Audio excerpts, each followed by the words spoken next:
Okay, good afternoon, everybody. I just want to thank our distinguished speaker for joining us today for this session, Smart TVs and OTT, Encashing Synergies. This session is part of the 28th Convergence India 2021 Expo. The organizers are the India Trade Promotion Organization and Exhibitions India Group. And our keynote address is by Mr. Vynsley Fernandes, Managing Director and CEO, NXTDIGITAL Limited.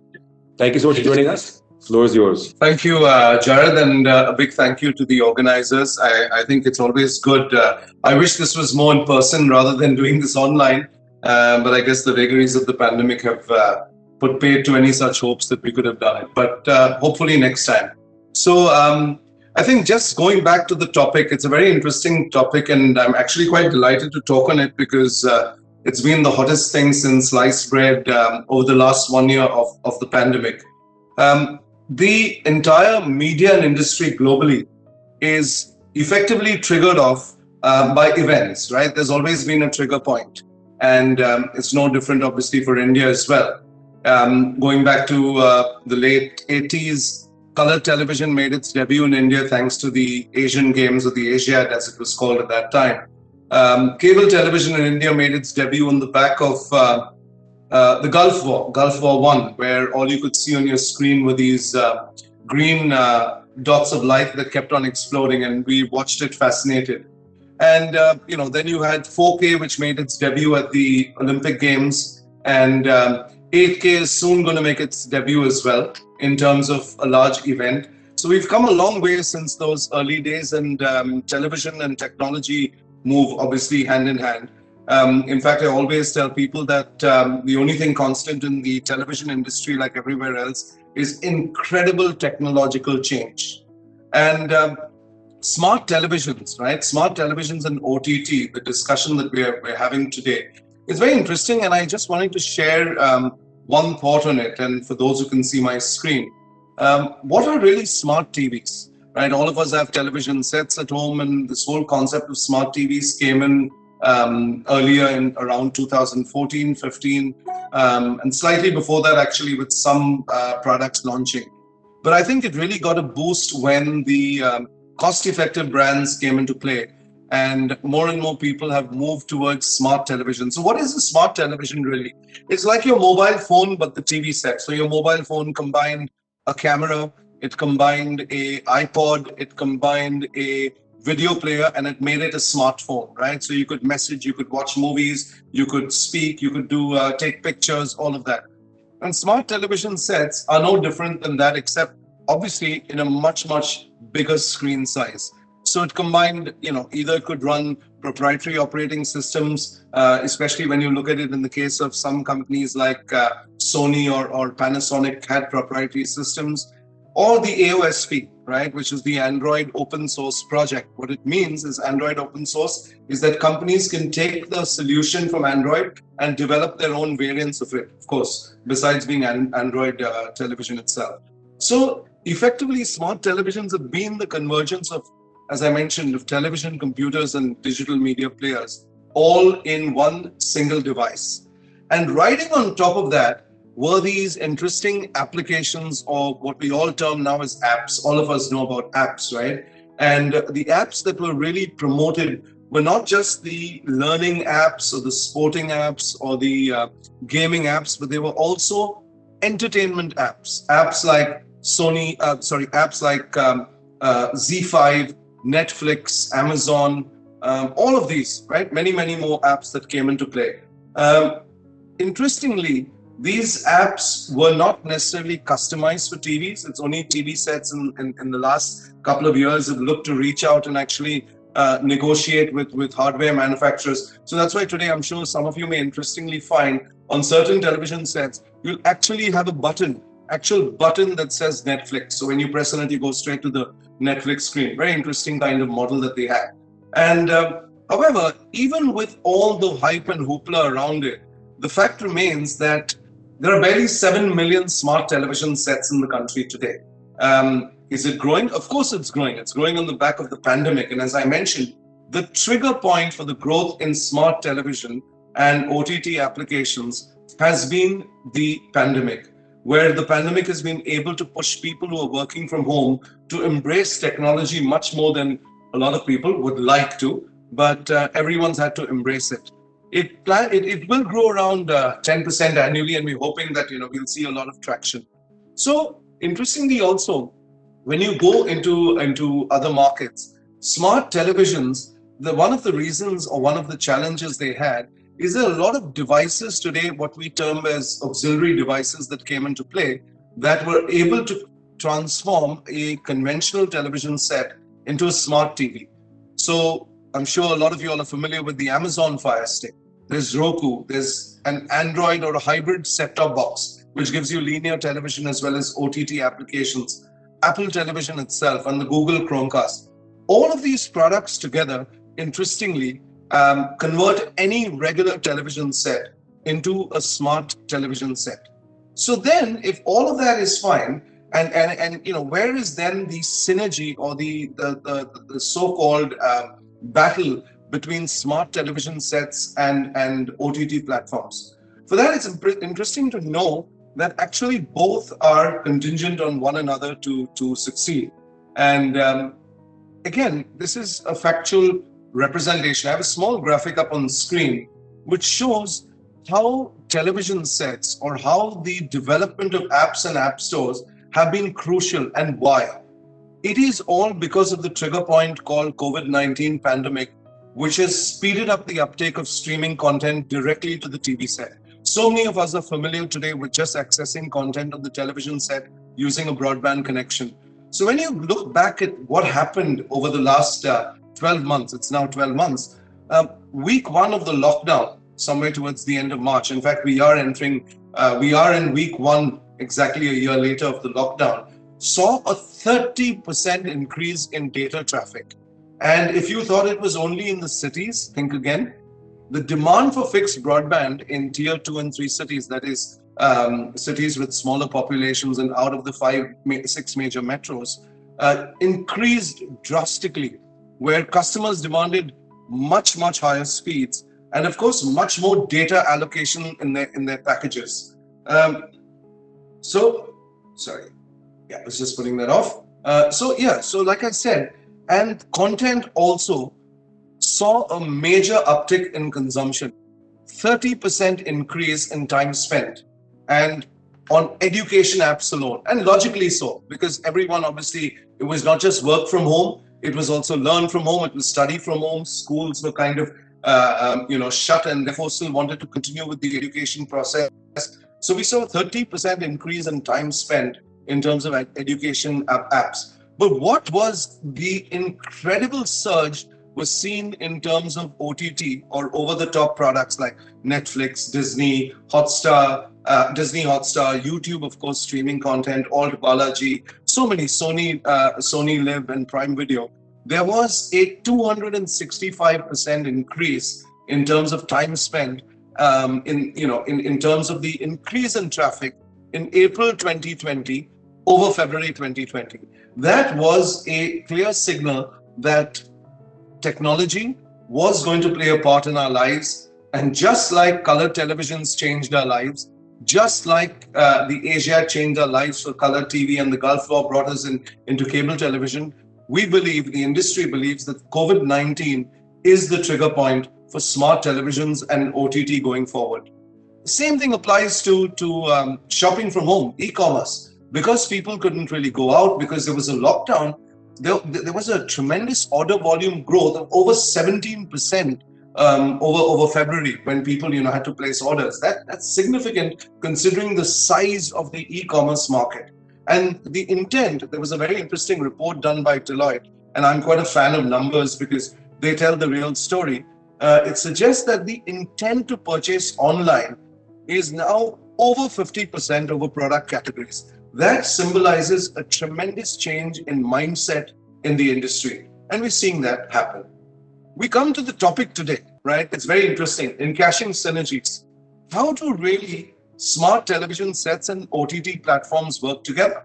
On one hand, there's the smart television companies which have smart TVs that deliver a whole series of apps. There's the OTT platforms which are designed pretty much for most television sets or can be delivered, of course, through hybrid devices. The fact remains, developers across the world, especially content developers, have to remember there is a shift that we're looking at. And it's a very interesting shift. And I'm sure a lot of you would be surprised to hear that while mobiles and tablets will always remain popular in terms of streaming apps, more and more people are now enjoying content again. And I'm talking about the streaming content. They want it on their television sets. They want to be able to experience content in 4K. They want to be able to experience, leave aside 4K, they just want to be able to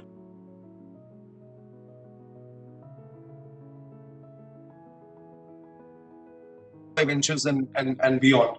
And very interesting, smart television sets have been equally smart, right? And that sounds a little, what smart TV sets have done in the meantime is they are migrating, they are transitioning into becoming not just a content viewing only screen at home, but the screen which will be connected to various other smart devices over the next couple of years. All of us have a lot of us have parents, living on their own in other locations. A lot of us have children who travel to school in a school bus. A lot of us have people who are unwell, probably at home, that need care 24/7.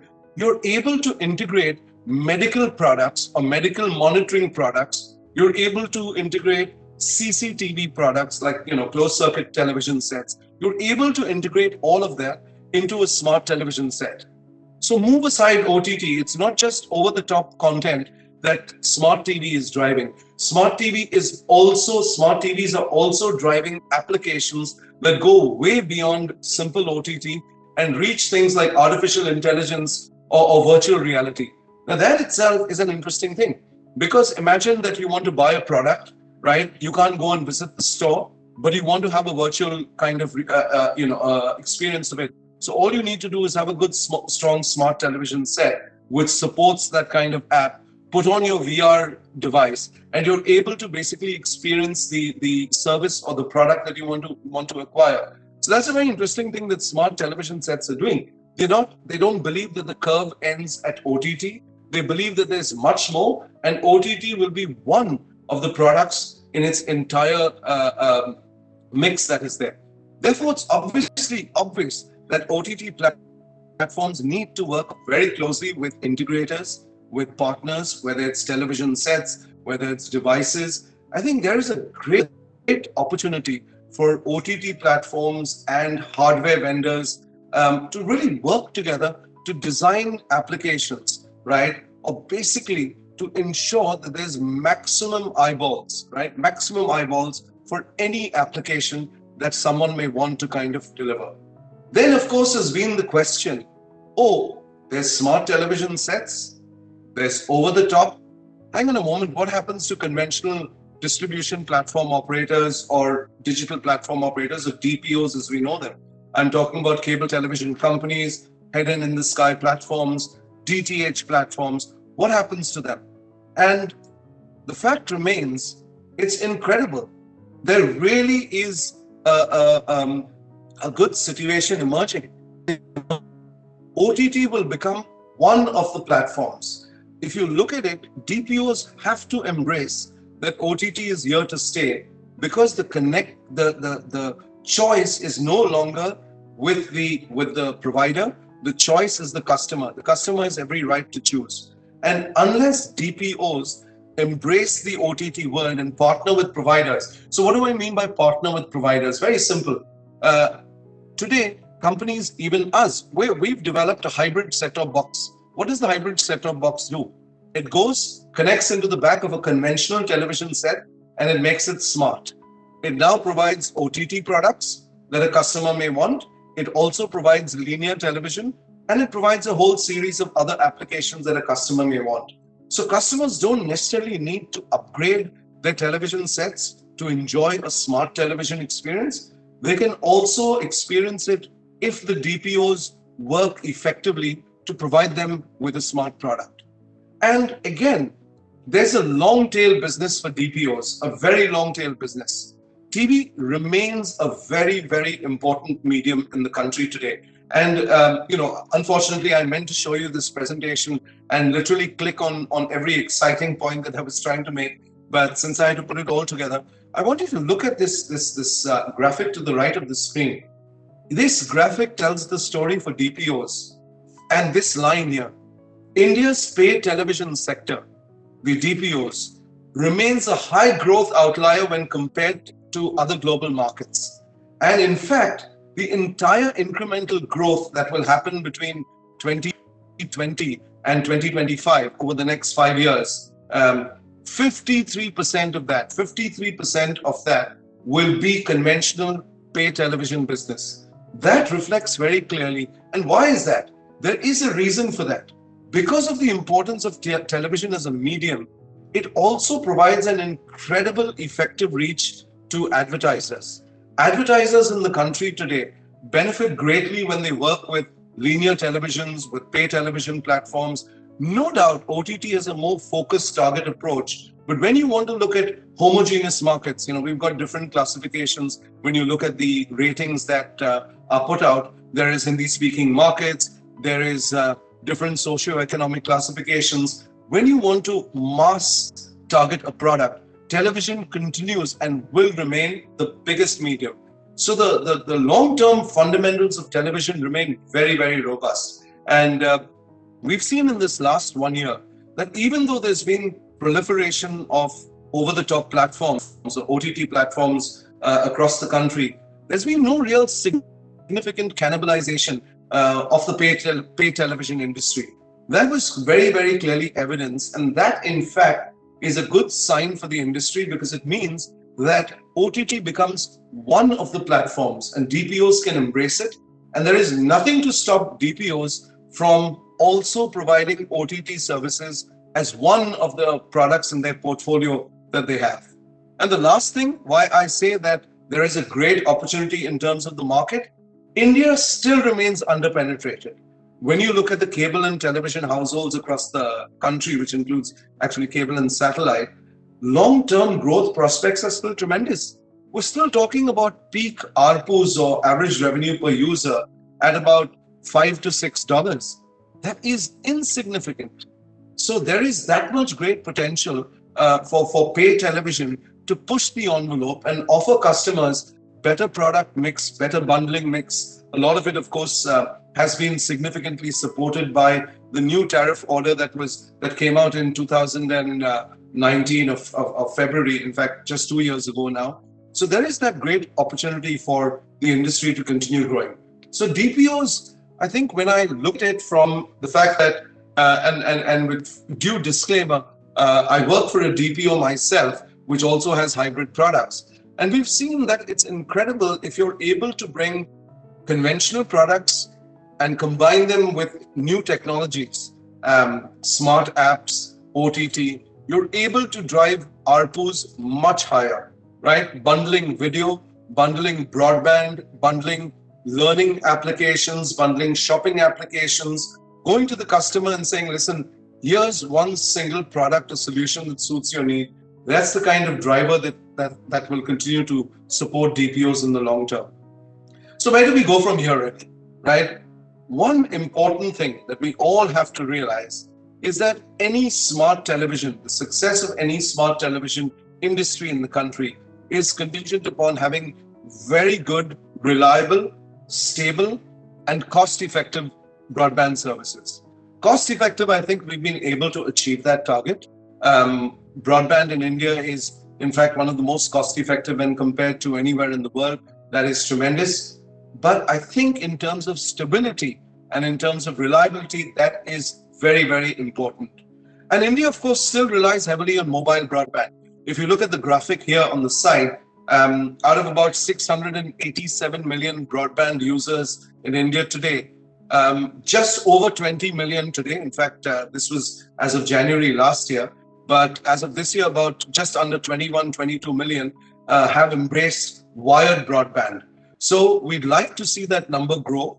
I'm sure that number will continue to grow. But of course, we would require a lot of support. The industry, of course, would require support. You have so often fiber cuts which affect connectivity to the home.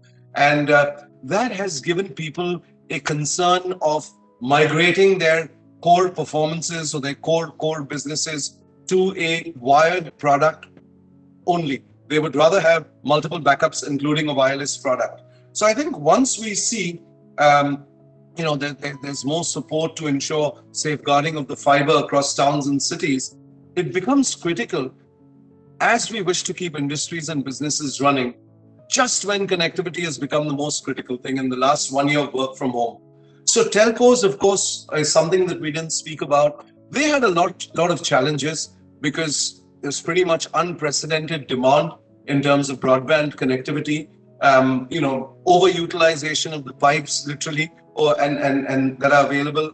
But the great thing is that telcos, internet service providers, cable television companies, they've all worked during this last 1 year to be able to meet with the growing demand. And I'm very proud actually to be a part of the industry where things have worked to a great advantage of being able to react quickly, react in time, and provide a solution to customers and consumers who in a way have been affected during this time and require high level connectivity in terms of their homes.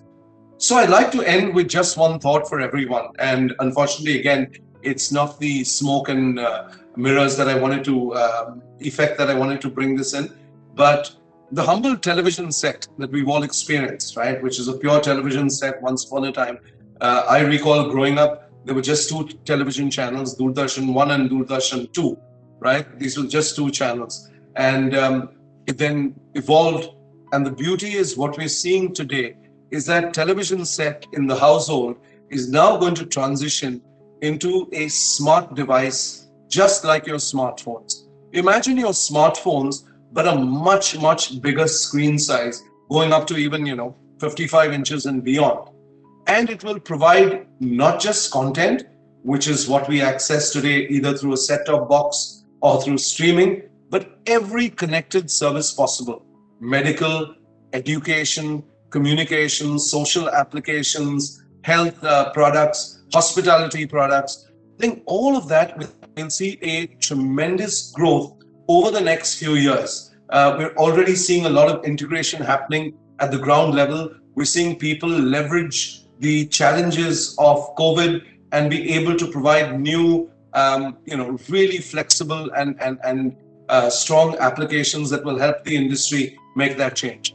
And eventually, what we're hoping for, and this is something I'm sure the industry is working towards, is to ensure how do we reach a magical figure of at least 40 million homes by the year 2025. That, I think, is a reality. I think it's a high possibility. And I think if the ecosystem, starting with broadcasters or content companies, the smart television manufacturers themselves, the software developers who develop the applications, the OTT platforms, the DPOs, digital platform operators, and of course the last mile owners like our cable operators and others. I think if there's a lot of work that happens like it has happened in the past, I think for sure the dream of being able to provide a single wire connected to everyone's home with a single device that does pretty much everything is not a distant reality. So on that note, I'm going to end. Like I said, I was hoping to present this slightly differently and trigger off each slide, but I think I was able to anyways drive home the point. So Jared, thank you for that. And I hope I didn't bore the living daylights out of you. So please. No, thank you so much for taking the time out to be here with us today. Very insightful for everyone, I'm sure. We do have one question, and we have time for that, actually, if you have time for that. Sure. Someone has mentioned that, will the accessibility of smartphones outweigh the demand for smart TVs, especially since they're more accessible in the country? And how do you see the trend shifting for cheaper smart TVs in India? Okay. So I think that is an excellent question, right?